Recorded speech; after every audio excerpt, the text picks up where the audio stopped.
Bonjour, donc aujourd'hui on va parler des fantômes psychiques. Le fantôme psychique, c'est les traumatismes passés desquels on a hérité.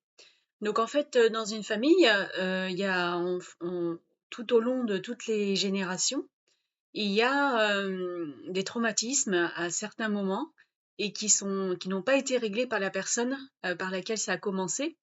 Et du coup, ça se retransmet sous forme de patate chaude vers la génération d'après.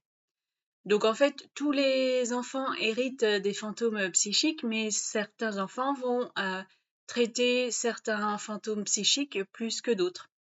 Voilà, donc certains enfants peuvent euh, hériter d'un fantôme psychique en rapport avec le couple, la famille, l'autre avec le travail. C'est ça, chacun gère un petit peu les héritages des ascendants. Donc, l'organisation par rapport à ça au niveau énergétique, dans un premier temps, donc il y a un fantôme psychique qui est donc un traumatisme. Ensuite, il y a un mot d'ordre qui est la fidélité à un ancêtre. Donc du coup, par exemple, on dit dans la famille, on fait comme ci ou on fait comme ça. Donc c'est l'héritage d'un traumatisme.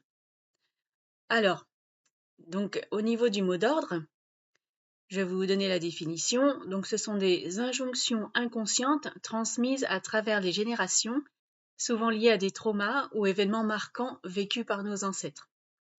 Ils se manifestent par des répétitions de comportements ou de situations spécifiques dans la famille. Donc, cela influence la vie des descendants, vie de couple, travail, maladie. Voilà. Et quand on décèle le mot d'ordre, il remonte à l'origine du trauma qui l'a engendré. Et tout cela doit mener à la libération des schémas répétitifs, puisque dans les familles, il y a souvent, par exemple, des maladies. Tout le monde a la même maladie, donc ça peut y avoir quelque chose de génétique, mais c'est souvent énergétique. C'est des traumas qui se répètent. Donc de famille en famille, il peut y avoir des cancers ou des cas d'AVC ou autre chose. Euh, il y a certaines familles où tout le monde divorce, certaines familles où tout le monde fait le même métier. Donc ça, ce sont des traumas à l'origine, et ensuite il y a des mots d'ordre qui se mêlent à ça. Donc pour vous donner un exemple, par exemple, on voit souvent dans les métiers des gens qui sont de génération en génération, qui font tous le même métier. Donc, par exemple, là, j'ai pris tous les hommes sont boulangers de père en fils depuis plusieurs générations.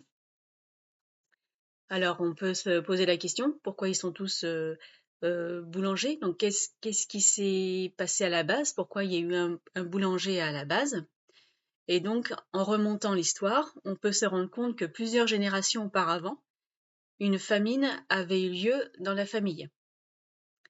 Et le fils de cette famille-là a décidé de devenir boulanger afin de s'assurer que la nourriture soit toujours disponible pour sa famille.